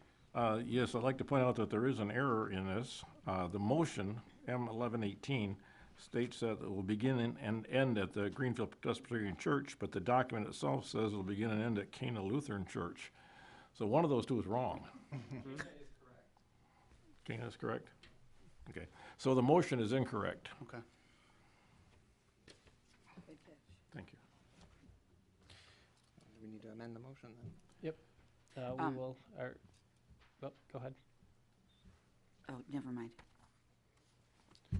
Councilmember Blanchard, do you have another question? I'd like to make an amendment to the motion that changes it from the Greenfield Presbyterian Church to beginning and ending at the Cana Lutheran Church so that we have that corrected in the motion. Is there a second to that amendment? Second. Seconded by Mayor Pro Tem. We need to vote on the amendment prior to voting on the motion. So let's first vote just on the amendment, beginning and ending at Cana Lutheran. Ms. Bouch, would you please call the roll? Stedman, Yes. Baker, Yes. Blanchard, Yes. Gavin, Yes. Hennan, Yes. and Turbrack. Yes. The amendment is passed. Now, without any other questions or comments, Councilmember Hennan? Yeah, I don't like seeing incomplete applications come before us. It's happened here, also happened in front of the Planning Commission. I would like us to get in the habit of making sure that before anything comes before us, it's complete. There is ample time, I think, before this needs to be done, that they have enough time, that I would like to move that we postpone until the application is complete. Let me see, what is are there any time restrictions on this? Why it has to be, why it's on this agenda as opposed to anything later? No, it was just the timing of the receiving the application. So we wanted to act upon it quickly. With that, certainly. So, there are a lot of different churches and community organizations involved in this event, and so I apologize that the document is incomplete. I wasn't a part of that, but I'm a part of the planning for the event itself. And I think part of it is to make sure that we get the dates and everything nailed down so that people can begin recruiting walkers from their communities and everything. Would it be a hindrance if this waited until March? I think that there's a date in early March that will begin officially that recruiting process. Okay. Can we then conditionally approve this once we have everything? Yes, yes. Well, Task administration with making sure the document's complete before the event goes off would be appropriate. Councilmember Blanchard? The part that I see that's not correct or not complete is the permit application disposition checklist. As we go through that, we will see that a lot of the things are already in there. They're just not checked off and signed off on this form. So I don't think the form was completely reviewed before it came to us, because the previous form, which is charitable solicitation permit application, has a lot of that information. It just hasn't been put onto the checklist and signed off. So it's not necessarily them. A lot of it's procedural stuff that needs to be done before it comes to us, and somehow this got by. The complete application is not checked. IRS tax exempt verification is not checked. Financial report, and those are all in there. The only thing that's not in there is proof of commercial liability coverage, and we almost always let that slide because in the insurance industry, they don't want to put that out until shortly before, because it costs money. So we don't want to charge the church or the nonprofit organization extra money. So as long as it's only that, I don't see a problem with letting it go. I think this is just a procedural thing here, and I agree with you, that it should be complete when it comes to us. I did go through the checklist myself since it was empty, and did also appear the estimated cost was missing. It's in the previous form, though. I don't know why we asked that, but It's the estimated cost of solicitation. It says $0, and it's on the second page of the application. okay, thank you. So it's all there. It's just we haven't got a rigorous procedure for filling out the forms and making sure they're signed off correctly. Well, then that needs to be something that we streamline, if that's something that is on our end, as opposed, if all the information is there. We need to be much more diligent, because as Councilmember Hannan and Councilmember Blanchard have said, this has happened with these types of motions a number of times, and we want to make sure that we don't continue to repeat the same mistakes. I would suggest if we let the insurance slide often, that perhaps we change the form or our process so that the insurance is required by a certain date. That could be, or also in the past, the organizations have submitted a letter from the insurance agent, said that he will provide the insurance letter to us on this date, so that he's aware of the coverages, they've paid the money, they will just give us the letter on this certain date. And that, I think, also covers it. So either way, we need to know that there's going to be insurance there. But I would like to be clear that I have no problems with this event, and this is purely procedural. Right. Yeah, certainly. With that, Ms. Boucher, would you please call the roll on M1118 as amended? Stedman? Yes. Baker? Yes. Blanchard? Yes. Gavin? Yes. Hennan? No. And Turbrack. Yes. Ms. Boucher, would you please read item number 10 on tonight's agenda? Discussion, matter of discussing the process to fill the current vacancy on the city council. Sorry, I believe that was actually item number 9. Is there a motion to go into discussion? So moved. So moved by Mayor Pro Tem. Support. Support by Councilmember Gavin. Okay, we are having a discussion due to the resignation that was received by council at the beginning of this meeting of former council member Kadeco. We now have another council vacancy that needs to be filled. For the purposes of this discussion, we have a couple of things that we need to discuss and come to consensus on. Since we did go through this process just a short time ago, we do have finalists that were not appointed, that potentially, if they are still interested, we could have them come to a council meeting and make a choice from those remaining applicants. Or we can start the process over. And assuming that we do start the process over, we need to discuss what the process will look like.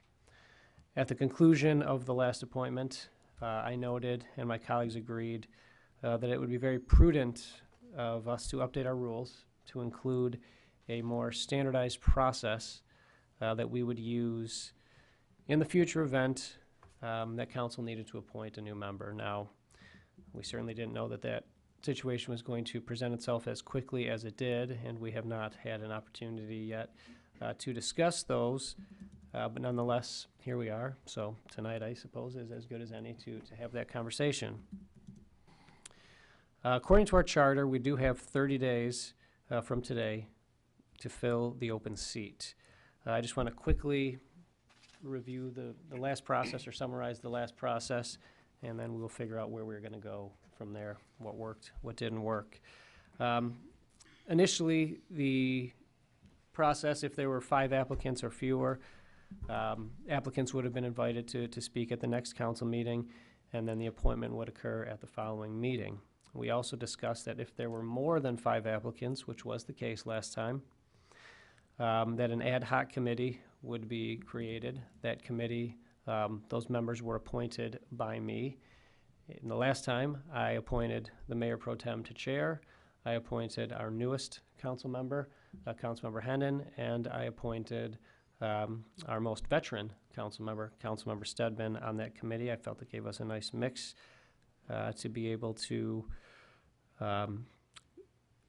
go through all of the applicants that we had. They were tasked with reviewing the applicants and giving feedback based on criteria that the committee discussed and approved at the meeting, but not prior to the meeting.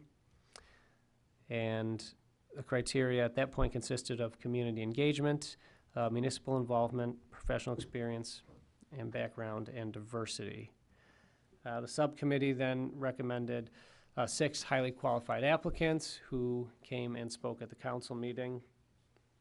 And in the interim, after that council meeting, council members had the opportunity to meet with each of the applicants, and the applicants then came back at the next meeting in which council voted and made their appointment. The process at the meeting to vote, council members were asked to nominate their preferred candidate. If your preferred candidate had already been nominated, you did not have to nominate an additional, you didn't have to nominate that candidate again, at which point we had 4 applicants that were nominated, 4 finalists that were nominated. 2 applicants with the fewest were taken off of the council's agenda, and we had 2 applicants left, and council went ahead and voted a majority appointed. What I want to do right now, though, is just discuss the process. I think that if we are going to open it up again and have the appointment process, we need to be clear on not only the process, because I think we were clear on what the process would be last time, but what the criteria are and how those criteria, and discussing it here publicly, certainly those criteria will be known to the applicants prior to a meeting, if we do need to have a meeting. That is extremely cumbersome to have 20-some people coming up at a meeting and have the 6 of us try to decide among 22 people. It's very difficult and probably wouldn't lead to, well, it would take a long time, we'll just say that, to get to any kind of resolution at that point. So I do want to discuss the process here. I want to discuss it openly. I want to get feedback, parts of the process that worked, some parts of the process that maybe didn't work quite as well as we intended, so that ultimately, if we do decide to open it up, we will have a process in place and we'll be able to amend our rules when the time comes so that we have this process for the future. So, feedback on the last process.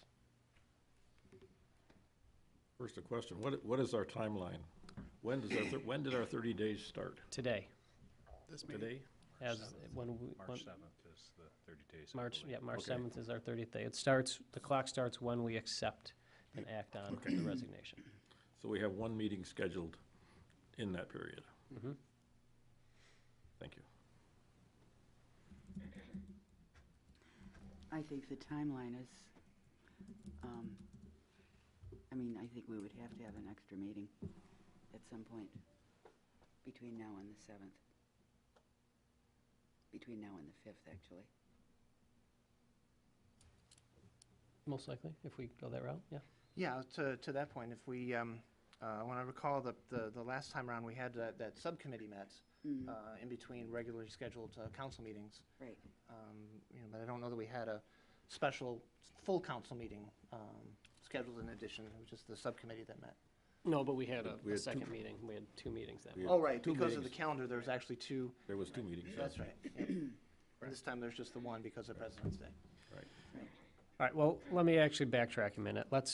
We'll discuss this in a moment, but let's first decide, does council want to open it up and begin the appointment process from the very beginning, or are there members of council that are comfortable with contacting the 5 remaining finalists and see if they are still interested before posting? What are your thoughts? Councilmember Hennon. My inclination is starting with the finalists that we had before. I think we had a good group out of that. I think it's unlikely that someone else would come forward. An immediate question I'd have is, where were you a month ago if somebody did come forward at this point? And it's been such a short amount of time that I can't see anything has materially changed since then. Okay. Thank you. Other thoughts on that? I would tend to agree with that. Tend to agree that we reach out to the prior finalists and see if they are still interested Yes. in applying. If our process is to do what we did last time, for the future, we're already changing our process. I know it's a short time, but do we want, if that's our process, do we want to make an exception to our already established process within 30 days of having established process? I understand what you're saying, it does make sense, but I'm just worried about how that looks when we've got a process and we don't use it. Okay. Good point. Councilmember Gavin? Thank you, Your Honor. Yeah, on the face of it, I think, Councilmember Hennon, that makes a lot of sense. My inclination, though, is to kind of start the process over, accept applications, do the interviews again. There's obviously a lot of, really good talent last time, and my guess is that interest is still there from the 20 or, I guess, 20-odd individuals that applied last time. My biggest reason for kind of thinking that is because I can't tell you what I don't know. And I don't know if there are other residents out there that have a desire that, yes, probably would have been there a month ago, but for whatever reason wasn't. That's not really, in my mind, a little bit, we can ask the question and it's part of the interview process, but to some degree, I sort of think it's neither here nor there. There's a willingness to serve. And if there is somebody new that has that itch, then, I'd like to hear from them. Thank you. Mr. Mayor Pro Tem. Yeah, thank you. It is interesting timing-wise that we find ourselves with this situation here, because it was just 2 regular meetings ago that we had this very decision before us here, and so and I do think that we have 5 exceptional candidates that I'd be interested to see if they were wanting to participate in another round of conversations here with us. I like the idea of formalizing the process and making it so. We did run a process, as was described just a moment ago, with an intent of codifying that in our rules for use down the road. Little did we know that we were going to find ourselves right now in a situation where it was so fresh. So, so I'm I'm inclined to support the revisiting the 5 that had been finalists in the past, and then if for some reason that number dwindled to too small of a quantity, then we might find ourselves in the need to kind of cast the net again. So that puts us about right back in the middle, where we were before. My thoughts. We would potentially still have 5 extremely well-qualified remaining candidates. However, I have not spoken to any of them. I don't know if any of them are even still interested. And in the event that they are not interested, then again, we have to go out and cast the net, as was mentioned before. If they are still interested, I'm assuming that if maybe the residents know, maybe they don't, that we just did this a couple meetings ago. I am inclined to post the position, post the vacancy, and allow those finalists, if they are so inclined, to appoint or to apply again, there's nothing that's going to say we're going to get 22 people again this time. I don't know. It's possible. And if it is possible, we have to be ready for that. But I do think that regardless, we had 5, high-quality candidates, and if they are still interested, they will probably rise to the top again throughout the process. But in the event that they are not interested, I don't want us to get caught a week down the road having, posted this and then be short and have to go through the process, or have more, and if they drop out and we have, say, 15 new applicants, then we have to go through the process again anyway. So I would be much more inclined to start the process over, like we did initially, open it up, and give residents the opportunity to apply. If that is the way we go, then we need to discuss the criteria if we do have a larger number, more than 5, or maybe more than 6, we might want to say. What those criteria are, I'm not saying that the criteria need necessarily to be changed. And here's another note on the criteria that I'll make even before we get into this conversation, because I have a feeling that there will be some discussion on the criteria and how different things are interpreted as part of that criteria. Part of the reason that all of us were elected here individually to these seats that we're occupying is because we bring different perspectives and different ideas. We look at things differently. Maybe we value some things differently. I don't think we want to remove those unique perspectives from the process. And what I'm getting at is, if one ad hoc committee member views community engagement differently than another committee member does, so what? The applicants can have different feedback from the committee members. I don't think we have to put ourselves all into a box and say, no, this is the only thing that is municipal involvement as far as I'm concerned. This is the only thing that's community engagement as far as I'm concerned. We have a diverse group of applicants that bring a lot of different experiences to the table. I don't see any reason why we have to agree on every single thing. I think that's what makes us unique and makes the applicants unique. Somebody can view something some way and rate an applicant higher than somebody else. That's fine. I don't have any issues with that. Feedback before I continue just talking? What were our criteria last time again? Community engagement, municipal involvement, professional experience, and background in diversity.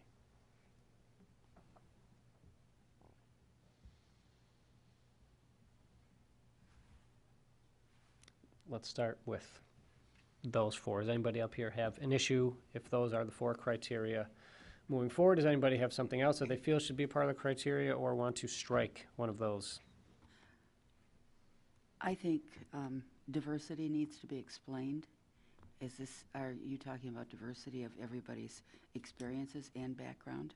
Is that why you put it with with background?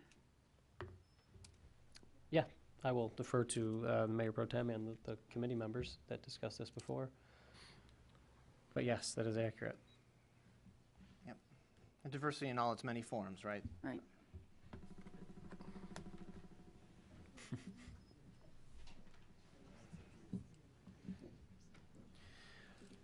Comments on those four? Because if you don't comment, then those four are going to happen, and I don't want to hear anybody. Hold on a second, please. I want to have give council the opportunity here, and then I'll allow you. This is one of those speak now or forever hold your peace moments. Professional experience. Some people don't have necessarily strictly relevant professional experience, sure, but would be, that gives them a big fat 0 almost. But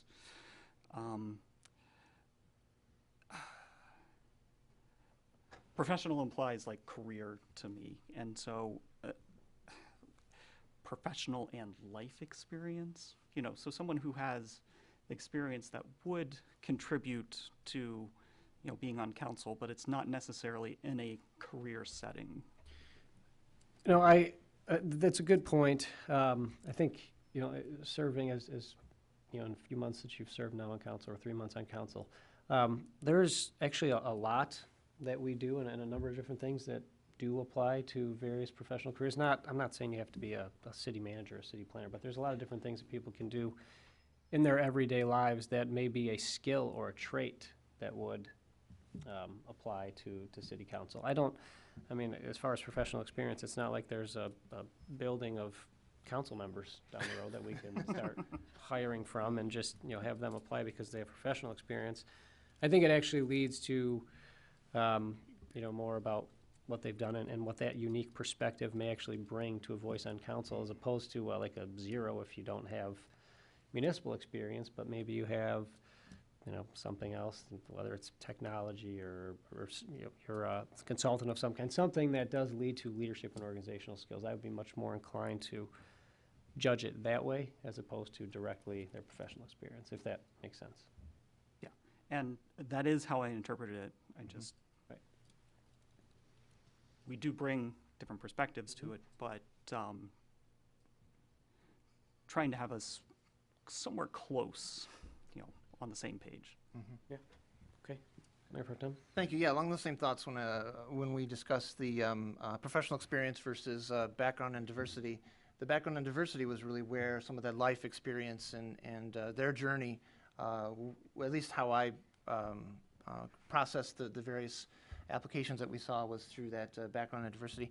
And the professional experience, I think, as professional experience, we can get all sorts of great talent that would add to a mix of what we have. So you mentioned not having, city manager experience, but we actually already have a city manager, right? So if anything, having somebody that brings a different perspective from a professional life might be pretty interesting for us here. So I think I'm agreeing with both of you guys that professional experiences, as in and of itself, can bring a lot of great things. If somebody's been a teacher before or something like that, that could be really helpful.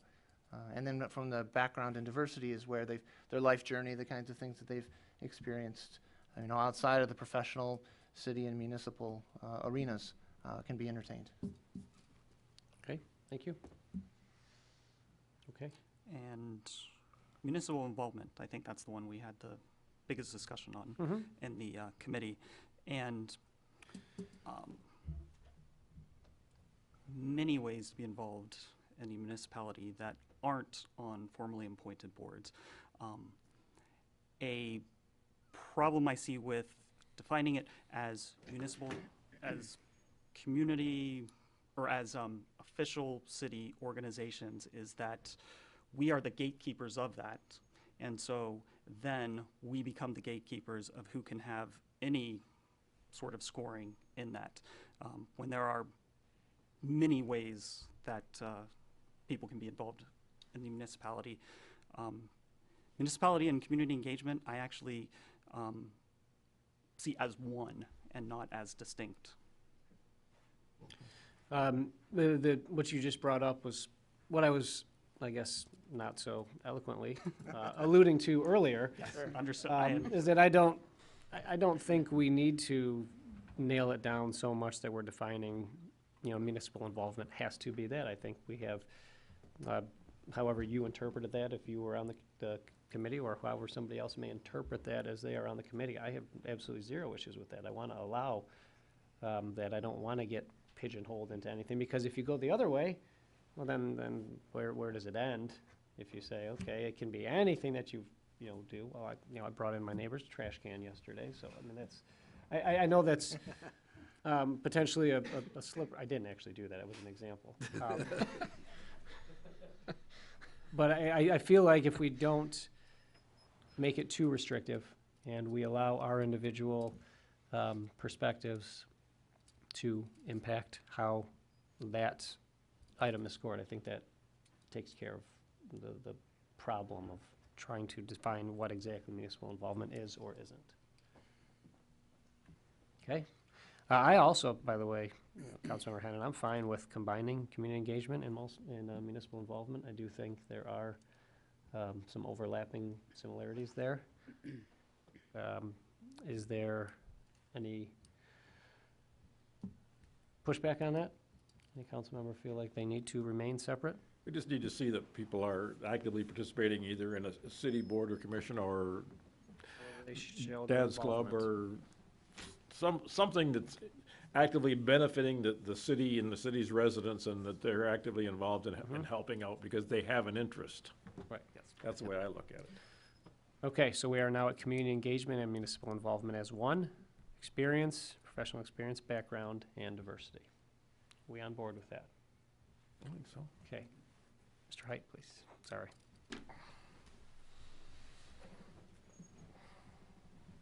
Kurt Height, Berkeley.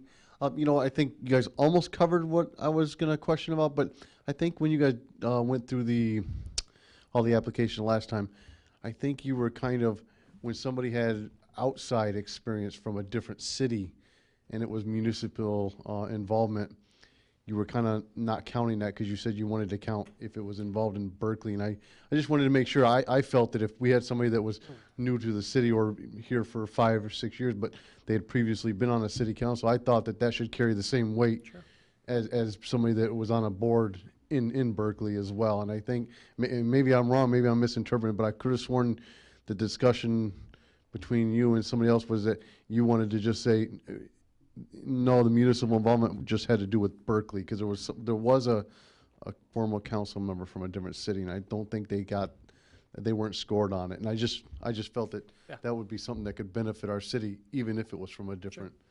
And I think that also was covered under the discussion we just had. wanted So to- yeah, yeah. whatever happened at the prior one, we're trying to make some changes now to make sure that it is more inclusive. Thank you. Okay, so. Dan. I think when posting this, you need to explain to the applicants exactly what we are going to be judging on, so that they're aware of what they can tell you that they've contributed. Yeah, in these areas. the posting should include community engagement and municipal involvement, professional experience, and background and diversity as criteria that will factor into the decision, so that there are no, excuse me, questions on what we are looking at. As far as the rest of the process, so we had the committee certainly had a task of going through a number of applicants and rating them. Another potential issue is that whether it was a rating or not a rating. When you have 20 resumes on your desk and you have to hire somebody for a job, you have to somehow whittle that down, whether that's a rating system or you're just looking at strictly experience. I don't have a problem personally with calling it that. It's the reality of the situation. If we have 20 and we need to get it down to 5, or we have a tie and we get that down to 6, I don't have any issues with that. The last time I stayed completely out of the process. I did not look at them. I didn't want there to be, that there already was, the talk of me somehow shifting things or manipulating the votes. Appreciate that. I did not do that. I certainly stayed out of it because it is transparent And I don't want, and I don't want to have any look that, you know, anything is happening that is unseating to our residents. So the city manager is the only one who looked at those and tabulated them. And I then called the top 6, as there was a tie, called the top 6 and asked them to speak at the council meeting. Are there any issues with those steps? Councilmember Hennan. The only modification I'd make is just defining what that scoring mechanism is ahead of time. Okay. The actual scoring of it. I believe he was a plus check minus, is that what was happened? And then, Well, I mean, and right, how- and then and Mr. how those Manager, were so used. how did that translate? The plus check minus was assigned a numerical value, and then the numerical score was calculated off of that. Okay, so was it a 3, 2, So 1? 1, 2, 3. Okay. Yes, plus check minus became 1, 2, 3. Okay, so in the future, since I don't know that we really need to plus check minus and then convert it to 1, 2, 3. How about we just do 1, 2, 3? Does anybody have an issue with that? No. Seems like we're, Just to be clear, 3 is better than 2 and 2 is better than 1? correct. Yes. Glad you clarified that. As opposed to you got, Well, oh, yeah, this is number it's- 1. All right, so a plus would be a 3. I mean, I don't want to get, it's important that we do have this discussion. I don't mean to make light of any of the process, but I know there were some things that came out of the last process, and we need to make sure that those are nailed down and that they are codified for us, and we amend our rules, and then we follow them. So this discussion may seem mundane to some of you, but believe me, with the questions that we got about the process, we want to make sure that we are doing this as openly as possible. So we have now moved into, there will be a potential ad hoc committee if we have more than 5 applicants or 6. What do we want to do? Or 10? 5. Okay, 5. Done. Ad hoc committee, if there are more than 5, that committee will meet. That committee will use the 3-2-1 rating process on community engagement and municipal involvement, professional experience, and background and diversity. Those 3 criteria will be part of the application process. Applicants will know what they are going to be rated on prior to applying. After that, the city manager will again tabulate, and I will contact the top candidates. Again, if there is a tie, we potentially could have more than 5 like we had last time. Any issues with that? If we have a tie? Good, perfect, moving along. The actual voting process, because I want to make sure that we are consistent. Worked with City Attorney Starron on the last process to make sure, again, it was transparent. Everybody had an opportunity to have their say. Is there any feedback on the way that process works? Does anybody wish to change that process? We're good. All in favor of it. Okay. And I think that went well, and then we will continue on that process until we get a candidate with the majority of the votes. Councilmember Hennan. After we narrow it down to 5, Mhm. and let's say it's a new 5 or a different Yes, 5, sure. will there be an intervening meeting for them to address us? So that is something that we will probably have to do. It won't be, hopefully not typical, because we typically will have a meeting every 2 weeks. In this case, with President's Day, we do not. So in the event that we do, we will have to call a special meeting on a different day of the week to allow the top applicants to have a chance to introduce themselves to the residents, and for council to then have some time to talk with potential new applicants prior to the March meeting. Good? Good? Issues? Mayor Pro Tem? No, just to reiterate, so the pattern is we would, there's like a 3-meeting play here, right? There's the meeting that we're in now, where we're basically going to begin or trigger this process.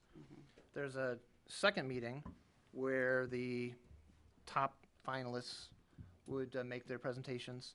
And then there's the third meeting where the actual vote would take place. And then in this particular timeline, we're going to add that second meeting because our calendar doesn't accommodate that within the 30-day window.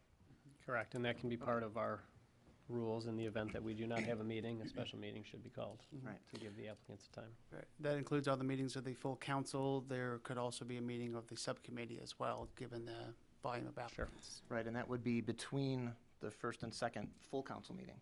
Correct. So you should really appoint a tentative ad hoc committee tonight. Because there won't be a meeting to appoint anybody. You're right. That's one other thing that didn't happen. I don't think I announced at the meeting. I'm just going to go by the same process I used last time then. That would be the mayor pro tem as the chair, the newest council member with the newest perspective, the Councilmember Gavin, and our veteran Councilmember Stedman. Now, in the event that you do not want to serve, let me know now. Okay? In the event that we need it, that will be the committee. Any other questions with the process? I think we've got it pretty well finalized. I think that's everything. Should we look at a date for a tentative date for a second meeting? And Well, I think we're going to have to wait on that because I don't have my calendar with me right now. Okay. And I have a number of evening meetings, and I would hate to schedule something in the event that we need that. But we don't know yet anyway. Is everybody comfortable with this process moving forward for filling a potential council vacancy? Very comfortable if we have this written down and amended into our rules, or amend our rules to reflect this? Okay? With that, we will post then tomorrow? Okay. The vacancy will be posted tomorrow. Applicants will have at least 1 week. I know we had the holiday last time. That should be part of our process too. Is to it 1 define week? The window. Let's be posted for at least 1 week. Yes, yeah. That, Mr. Attorney, is that That's adequate? reasonable and discretionary, but certainly Okay. reasonable. Yeah, so I 5 think business 1 days, just to be precise, do we want to say? Yes, that is a week, 5 business days. Okay? Thank you. So that will be posted tomorrow, and we now have a process in place. We have clear criteria, and we have a process to select candidates. Are there any additional comments from anybody, any of the citizens that are here? I know we have a number of residents here, and there's been a lot of us going back and forth, but it's something that's very important that we need to make sure that we have taken care of.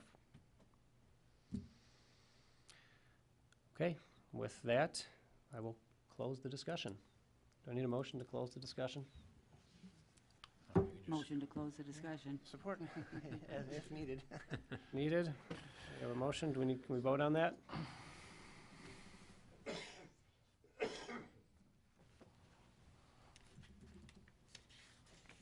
Do we need a vote on that? No. No, good, perfect. All right, discussion closed. We now move on to the next item on our agenda, which I believe is communications. Ms. Boucher, who is up first? Baker? Mayor Pro Tem. Thank you, Your Honor. Congratulations to the Berkley Schools Foundation and School District for a terrific Off to the Races event last weekend. It was great to see so many folks there and everything going to a great cause. I'm sure others will have comments on that as well. Come visit the Berkley Historical Museum to see and share in our city's history. As mentioned in our last council meeting, you can come and see exhibits and memorabilia from Sela's and Nip and Tuck, and we're already starting to get some things from the Doll Hospital and Toy Soldier Shop as well.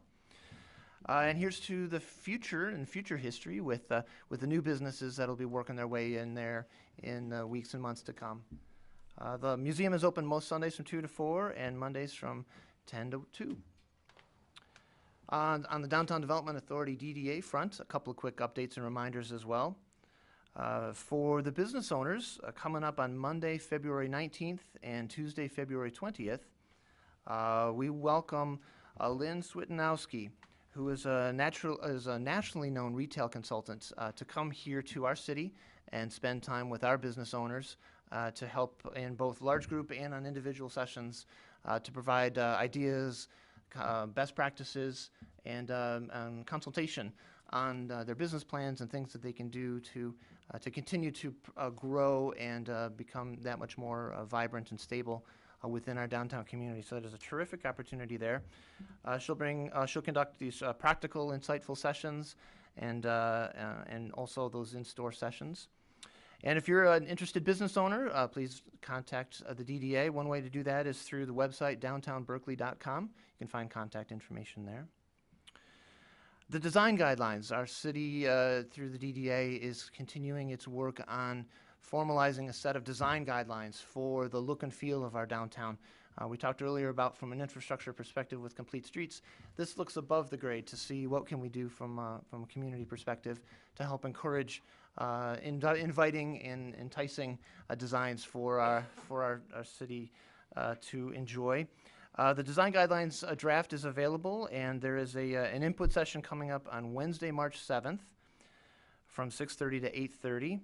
And it's an open house style at the Berkeley High School Collaborative Center. So come in as you are able, and feel free to and take a look at the materials and engage in conversation around our design guidelines. And then looking ahead a little bit further, Ladies' Night Out returns to our downtown. The first one of these is on March 22nd from 5 p.m. to 9 p.m. More on that as we get closer to that as well. And this statement was attributed to the National Safety Council, although you see it quoted all over the place. Safety is gainful, accidents are painful. Again, safety is gainful, accidents are painful. Some of the things we talked about earlier from an infrastructure perspective are meant to help encourage safety of our residents, of our pedestrians, of our visitors, of our children as they walk to and from school, these types of things. The more we can do to provide a safe and thoughtful design around our infrastructure, the easier it will be for folks to be safe. Right now, we still see all too many folks playing Frogger, trying to run back and forth on our busy streets. I applaud the work that our folks have done to put these crosswalks in place. It's a great start on Coolidge. And the more that we can do to continue that journey towards a safe and comforting environment for folks, the more we're going to see them take advantage of that. The more pedestrians we will see, the more folks will be out and about in various forms to enjoy our downtown and enjoy one another's company. So I look forward to more of that stuff, and please continue to be safe out there, especially with this weather coming and going, with the freezing and all of that stuff. Be careful, and whatever form of transportation you choose to take, do so safely. Thank you. Thank you. Councilmember Stedman. Well, the beautification committee is a little bit dormant right now, except for the planting of things. You know, why am I blacking his name out? He was here just a minute. Doug. Yeah. Right. Doug has been busy planting and growing seedlings, so they will be ready to plant in another couple of months in various areas around Berkeley. So he's the only one in the committee that has a lot to do right now. But pretty soon, they will be getting busy again. They will have projects, and they will need volunteers, and I'll be coming back when I know specific dates for that. The library, please check the website. There are many, many opportunities for educational programs. There's probably something that any one of you would be interested in, so check the website and see and sign up for them, but sign up early. That's it. Councilmember Blanchard. Thank you, Your Honor. A few things tonight. I'd like to thank the American Legion Post 374 for their excellent Fort Chaplain service that they held last Friday night. For those of you that aren't aware, 75 years ago on midnight on the 3rd of February, a U.S. troop ship was torpedoed in the North Atlantic and sank, had about 900 people on it, about 600 perished. The 300 that were saved were basically because of 4 chaplains that organized the crew, got them into life rafts, and in the end gave their life jackets to 4 sailors. Or 4, could have been soldiers, could have been sailors, and got them off the boat, and the 4 chaplains perished. There was 2 Protestant chaplains, a rabbi, and a Roman Catholic priest on there. And so the Legion has a service usually every year on that date to explain that to people, and it was a very, very good service. I also like to thank the citizens that attended the Berkeley Education Foundation off to the races. Those of us there had a good time. It was a very interesting night. Food was great. The activities were great, so a lot of fun. Also, the Chamber, I'm sure some of you know, the Chamber provides gift bags to all new residents of Berkeley and Huntington Woods. They give out about 300 gift bags a year.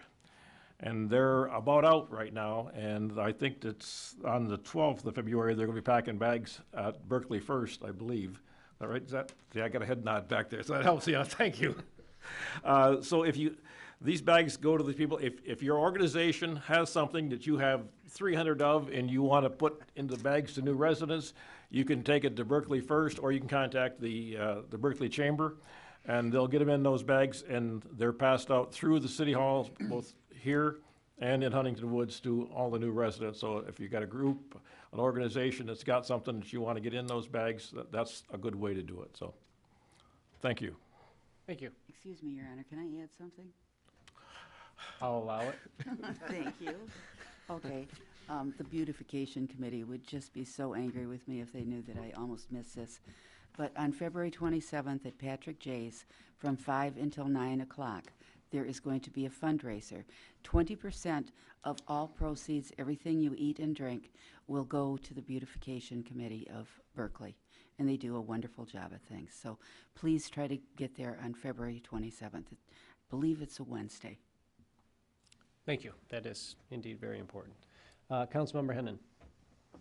Yes, the Environmental Advisory Committee met on Thursday the 25th. They're currently taking nominations for Berkeley Recycler of the Year, and the forms are, the paper forms, if you want to kill a tree, are now at the City Hall and the Department of Public Works and the library. But they're also available online at bit.ly/Berkeley Recycler, and that's all lowercase. So bit.ly Berkeley Recycler. Dave Hurst announced he's going to be departing the EAC, so that leaves us with 5 vacancies. Though we just had someone else submit an application today. Their meetings are on the 4th Thursday of most months, and the next meeting is on February 26th at 6:30 in the upstairs of the Public Safety Building. The tree board, they're finishing a tree ordinance to help protect our public trees, and I hope that we'll see that soon in front of us. They recently opened a Facebook page. Well, I guess it's been there for a while, but they're trying to promote it. If you just search for Berkeley MI Tree Board on Facebook, you ought to be able to find it. They have tips and information about urban trees. They currently have 3 adult vacancies and 1 student vacancy, or they have invite a high school student to come in and join. Though we also had an application just today for there as well. They meet on the 2nd Monday of most months, and their next meeting is February 12th, 7 p.m. at the Berkeley Library. Thanks. Thank you. Councilmember Gavin. Thank you, Your Honor. I would like to echo Mayor Pro Tem Baker and Councilmember Blanchard on the Off to the Races event. It was a lot of fun, very, very well done, and really, obviously, for a great cause. And then also echoing Councilmember Blanchard on the American Legion event. It was a very good and inspiring reminder, about dedication and service to others. So it was very, very, very well done. On the Planning Commission front, Planning Commission had a very fruitful and productive discussion about priorities that they want to see kind of in a 2018 work plan going forward. So each member went around and highlighted things that they wanted to work on this year. So talking about master plan update, ordinance updates, green initiatives, public participation plans, excuse me, redevelopment ready communities, and many others. So Commission laid out some steps that they wanted to see going forward, mostly trying to do comparisons of recently updated master plans or ordinances or public participation documents from neighboring cities or cities around the country. So that was the big news at the Planning Commission. And then Coolidge Avenue Action Task Force can actually meet on Thursday. So. Excellent. Thank you. Mr. Baumgarten. Thank you, Mr. Mayor. I just have a couple of dates for people. First of all, I talked about this last time, but it's coming up. Chat with Matts. It's plural. I'll be there. My guests will be the feature department will be the public safety department. Chief Matt Kane will be in attendance.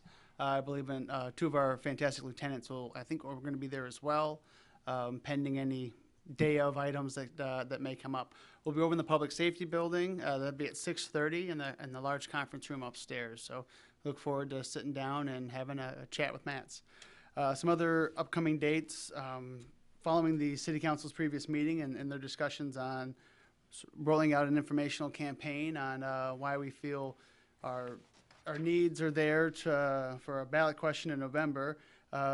Staff got to work. We began a series of informational meetings. The first one is going to be March 1st. It's going to be a general town hall meeting, much in the vein of our last one. We'll do a quick opening presentation, but then we'll go into the information stations and have the individual dialogues. I think that worked out very well last time. Then March 15th, we'll do a meeting specific to the City Hall renovations, answer any questions that people may have about that. That, rightfully so, will be right here at City Hall. April 17th will be the Recreation Center conversation. As you can imagine, we're having that over at the Community Center itself. And then the last one before breaking for the summer will be on road infrastructure. That'll be on May 16th. And we'll take June, July off. We'll have probably some smaller meetings then, but then also have August, September, and October dates as well. So 7 great opportunities to come and hear some useful information on what we're going to be asking of our residents in November. Want to check the website. We have a value calculator, so you kind of know what the impacts of these items would be. I want to thank Councilmember Hennon for helping us get that website calculator up there. Speaking of relevant work experience. I do want to make a note, though. Many of you received your change notice in the mail, probably right at the beginning of this month. We're working to get the 2018 values uploaded so that the number that gets spit out is in line with the notice that you just got. So that's new information. We want to make sure we're up to date on that. So again, that's at our berkleymish.org, and then you'll see there's a portal right there on the front page for getting all this information. So thank you, sir. Thank you. Mr. Attorney. Thank you, Mayor. Nothing this evening. I have a couple of items that pertain to the winter. First, I've gotten actually a couple of emails from concerned residents regarding picking up after your pets, even in the snow. As apparently we have very responsible pet owners, but just occasionally, as you're walking your dog down the block or the street, we still have to clean up after them, even if there is snow on the ground. That snow will melt, and it will leave the remnants from your dog. And that's, as I said, I've gotten a couple emails on that, so I want to just remind everybody about being a responsible pet owner. And finally, Winterfest was this past weekend, and it was a very wintry Winterfest. It was cold, it was windy, it was snowy. It was wonderful. So I want to thank Teresa, Dan, Scott, Connie, the whole Parks and Rec department, also the sponsors and the businesses that participated. We had Chewbacca, and I'm not much of a Star Wars guy, but I know that Chewbacca was one of the people there. Pretty sure Darth Vader was one, and I think it's a stormtrooper. So that's good. They were there. We had a petting zoo. The ice sculptures were phenomenal, and inside, there's pillow polo outside, but inside, the bounce house was very popular. As it was so cold outside, it almost turned into an indoor winter fest. The face painting, all of the restaurants that brought their wonderful fare for everybody to sample and taste, the cookie decorating, cakewalk, all of the wonderful things that make our Winterfest and Summerfest such important marquee events for the city of Berkley. So again, thank you to the Parks and Recreation Department and everybody else that was a part of putting on Winterfest. And with that, we'll move on to the next item on our agenda. Closed session, matter of considering whether to meet in closed session after conclusion of the regular meeting to discuss the city manager's evaluation. Is there a motion to move into closed session? So moved. So moved by the Mayor Pro Tem. Support. Support by Councilmember Gavin. Ms. Boucher, would you please call the roll? Baker? Yes. Blanchard? Yes. Gavin? Yes. Hennon? Yes. Stedman? Yes. Turbrack? Yes. We will now recess into closed session. I'm going to hit that now because I don't know if I'll get a chance to after. When we come back, we will just be adjourning. There is no further business that will be handled.